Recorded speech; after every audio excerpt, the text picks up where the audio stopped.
So you want to learn about magic. All right, let's talk about it.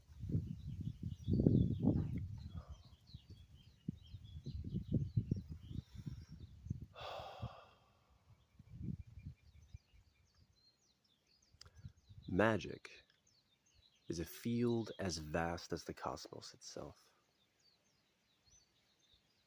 For someone to say that they're practicing magic is kind of like someone saying they exercise. How many different ways are there to exercise? There's more ways to do magic. Magic, there are very interesting definitions, ways in which people try to concisely depict and illustrate what it is. Shaping reality. Really, magic is what we are. Everything is primarily energetic. So even this body that you're experiencing life through is made of magic. This world is made of magic. That's how when a witch casts spells and they put a little bit of herbs together, do a ritual, use some crystals, it's all magic. But how do you go from, well, to use the popular term, something like a muggle, to being a mage, a witch, a wizard? How do you get from here to there? Well, I'll give you some pointers.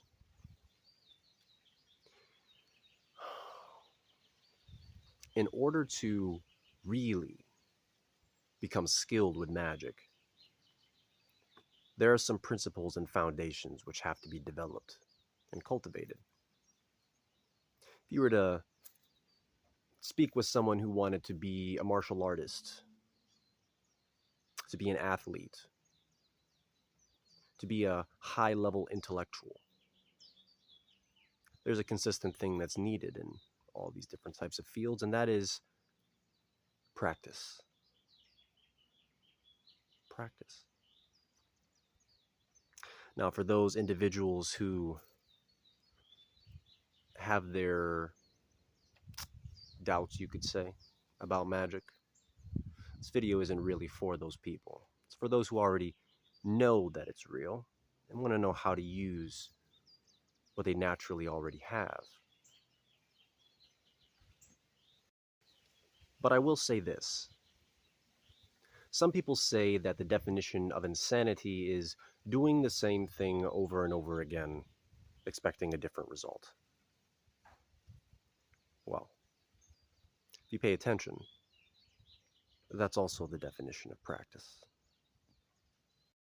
So, to complete the journey from the conceptual to the actual, let's start with two foundational pillars: energy sensing and energy control.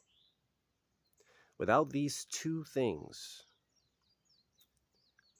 succeeding in magic, progressing in one's skills in this area, will be difficult.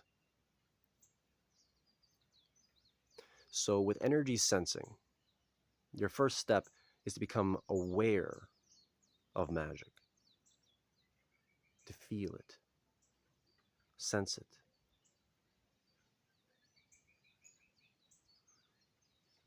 And the more you pay attention,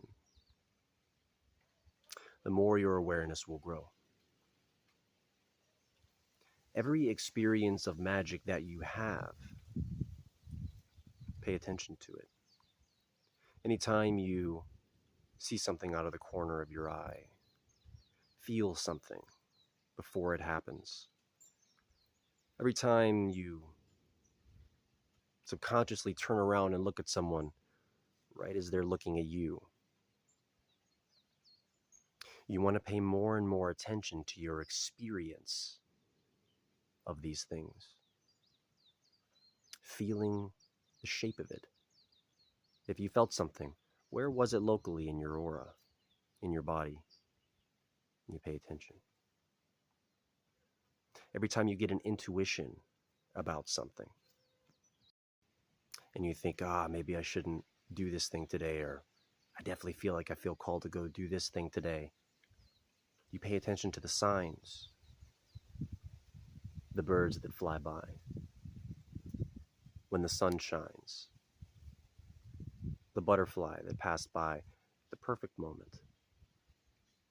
There are many synchronicities, signs, that the universe aligns for us in order to remind us and make us aware the magic is real. We are spiritual beings visiting a material world. And even saying that is a bit illusory. This world is material when we observe it to be. So, with energy sensing, an important thing to be aware of is that every sensation that we have in our bodies is energy. Every sensation, when you're ticklish, when you feel pain, when you feel empowered, it's all energy moving through the body. When someone's doing push-ups to get stronger, it's like someone blowing up a balloon. As their muscles get bigger, it's chi, mana, prana, life energy by its many names, that's stored in the body. It's like pumping into your body, a type of dormant energy that can then be released when you exert yourself, go for a run, throw a punch, whatever it may be. And so understanding that doing something like a push-up is a dormant form of energy, you're storing energy to then use it, you realize why people like the Shaolin monks are able to exert such amazing displays of strength without having a very muscular body, at least not in the way that we in the West tend to view that. It's because they're working with active energy. Instead of storing the chi in their bodies, we can cause it to flow and use it directly. All hocus pocus is focus. So as you are experiencing the sensation of like lifting something and feeling the strength that's required to lift it, and like, I need to do more push-ups in order to do that, feel the energy flow and then lift it. Call it through you. Feel it. Make sure it's there. Then lift it. You'll see the difference. Your mentality, your imagination, the energy that you can sense and control is directly, intimately woven with the magic which you're able to bear, to bring forth, to use. Have you heard of the practice of Psi balls or Chi balls? It's a simple practice. You put your hands together and you kind of can pull them apart and push them together. And as your awareness increases, you'll kind of feel something like a magnetism, a pressure, a force. So the practice increases your awareness. You do this every day. You feel that force, that pressure that you're moving. That is you. And you can breathe, drawing in more energy directed to your hands. Can you expand it? Compress it? Move it around your hand? Around your body? Can you send it out and call it back? You play with your energy. Get that EXP, and your skill increases. That's practice. Now, say you fast for 24 hours. Then you make some tea. We use reishi tea. You prepare a nice, good amount of it. And in the rising, when you wake up, when your body's in a much more receptive state, you're already more aware, kind of in that hypnagogic state between waking and dreaming. When your awareness is heightened and subtle, you drink the tea. And then you pay attention. As you're drinking it, you realize you're not just drinking matter. This is pure energy. It's all, everything's pure energy. So you feel it move. What does your aura do? What does your body feel like? How do you respond? Do you feel your aura expand? Where is this drink nourishing you? Where does that chi flow? And you pay attention.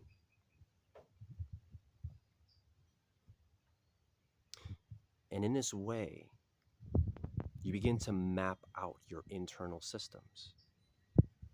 When you drink something that says it's a heart tonic and you feel it flow to your heart, the aura around your heart expands. It's being nourished and nurtured.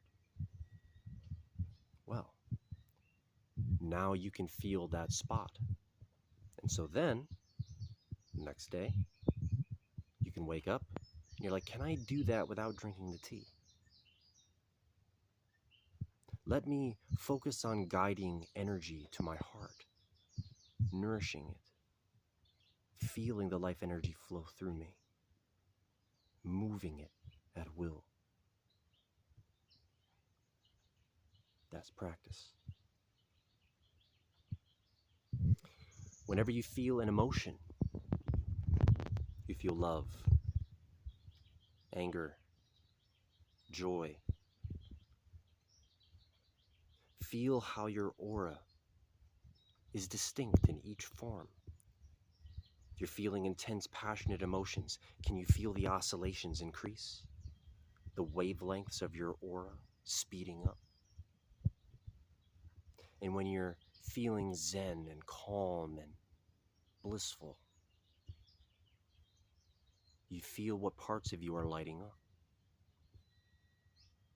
The parts where there was tension, letting go. When you do, you can do it on command. Something's happening in the environment, your aura starts speeding up and you're aware of it. You can see it. I see my frequency increasing. I see the wavelengths and the tension increasing. Let me calm it down. Let it flow at my command. Now, you're learning energy control. Perhaps these seem like simple practices. That's okay. When someone's training to be a master Shaolin monk, oftentimes they'll have them sit in a horse stance, stand in a horse stance for hours. Simplicity, building that foundation, is what allows for the higher levels of complexity. And as you become more aware of the energy flowing within you,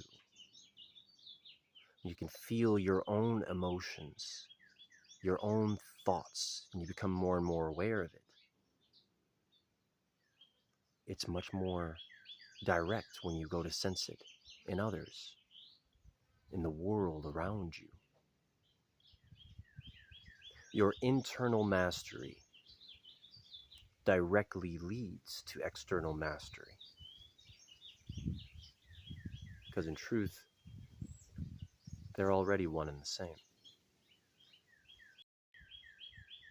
And so, as you are learning how to move the energy, how to feel it, how to shape it, control it. You'll be able to sense when someone directs hostility at you, when someone likes you, and you can feel that joy and attraction as it connects with you, like the wind blowing, like the sun shining on your skin. You'll feel it, and you'll know. As time goes on and you practice, patterns will be recognized by you. You'll learn, when I feel this, it means this. Oh, and when I feel this, that means this is happening. And when someone's energy looks like that, it means that that's what's going on. You become aware. Psychic perception is a very interesting thing. It's very diverse, very personal. There are some people that they sense a lot through clairsentience, through feeling. Say they're about to go make a decision and like, well, I feel like this would happen or this would happen, so I'll do this. And there are people who can experience claircognizance. They're thinking about something or contemplating a decision, and thoughts will appear in their mind, sentences already completely formed, like a message. The information being directly translated in one's mind to a stream of words. There's clairaudience, the ability to hear directly. There's a spirit flying around. You can hear it directly in your ear, what they're thinking about, what they're wishing to communicate. Clairolfactory. There's a spirit or an energy around and you get these smells. It reminds you of this. You know, you might smell something kind of on a person and it's like, I can tell. Whenever I smell this thing, it means this. And then we come to clairvoyance. Clairvoyance. How fascinating it is. Humans have become so visually oriented. How much easier it is for someone to write off an experience if they just happen to hear something and they're like, oh, maybe I just imagined it, as if that's somehow mundane, as if imagination somehow means something unreal when really, it's shaping everything. To see it, to behold it directly, what an experience. And as magnificent as it is, color me surprised when I came to discover how many people fear their own experience. To contemplate beholding a spirit is different than beholding a spirit. It's easy when someone's watching TV, reading a book. Oh, how I'd love to live in a world of magic. Oh, the things I would do. What are you doing right now? Even the most popular magical films and things like, Harry Potter, Star Wars, all these different stories. They all study and train. They all practice. Beginning of the film, Harry Potter, he was doing magic and still was like, oh, could I be a wizard? Oh, how could it be? Are you sure? Luke Skywalker, farm boy. He's like, oh, could it be real for real though? There's that difference between conceptualization and experience. That's one of the first challenges for a mage. Can you really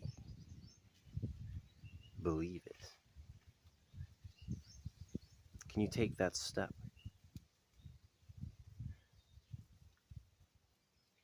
And the more you experience it, the less that belief becomes a necessity. Do we sit here and discuss whether or not you believe in color, whether you believe that dogs exist, or food exists, or the sun exists? Do we have to have these conversations? No. Why? Because you experience it. It's not even a public debate. But so much of the PSYOPs has trained people to, oh, even if they experience it, oh, how could that be though? I totally saw that thing. I totally experienced this magic, but does that fit into the scientific model? Is that explainable? Guess it must not be a magic is immensely powerful. You're going to have to trust yourself and give yourself permission if you really want to explore these waters. So, can you overcome doubt, whose only function, its only capability, is to take power away from something? Can you overcome that? Can you take the step into belief, and from there into experience? Can you root yourself in your experience? That really is the question. How many experiences have you already had flying around the spirit world while you're thinking that you're dreaming, thinking that's something that only happens in your head? When those of us who spirit travel will fly around and see those dream bubbles, like, oh yeah, there's that person. They think they're dreaming. They think that's just happening in their mind. But this ocean of consciousness is all connected.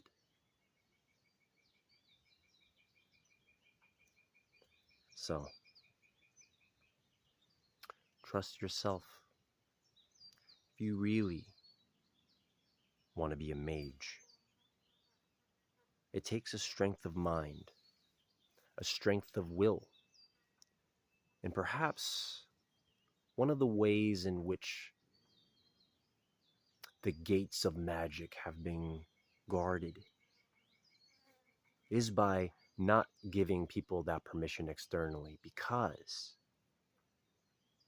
a true mage trusts their experience. There's a wisdom in that, an intelligence, a courage,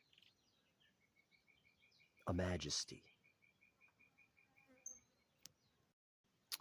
For thousands of years, it has been customary to keep these topics a secret, to only discuss them in hidden circles, in private,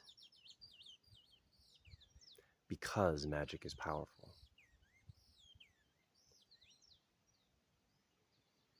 So, I'll point a finger in the direction of magic. Even if I show you the door, you're still the one who has to walk through it.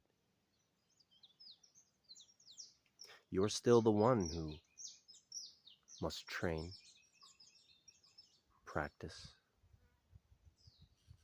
experience. This is a vast world. It takes a lot of courage to step from your front door. Kind of a Bilbo Baggins type of thing, you know? Lord of the Rings, The Hobbit. So many people are comfortable in their houses, comfortable in their lives, and their established, albeit fake, realities, thinking that this material world is all there is. Oh well, guess they'll have to just enjoy magic by reading a good old book, huh?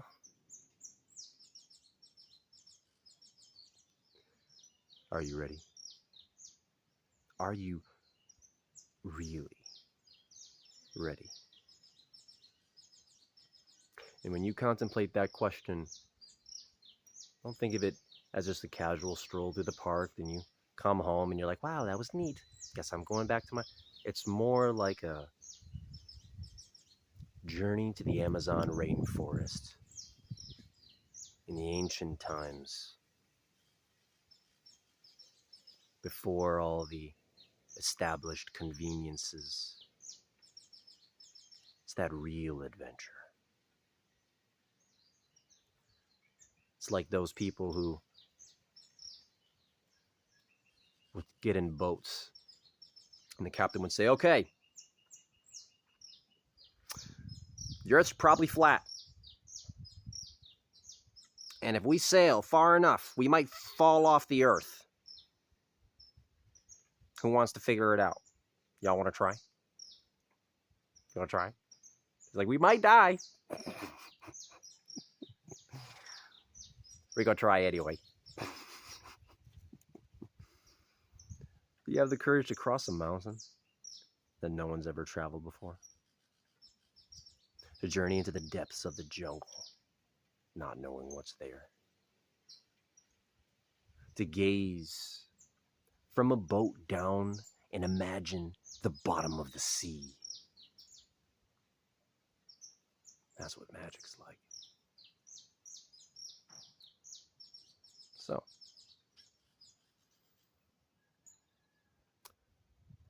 this video is made for those who are already experiencing. Trust your experience and practice. If you have the courage and the will, and if you feel that call of destiny, knowing that you're one of us.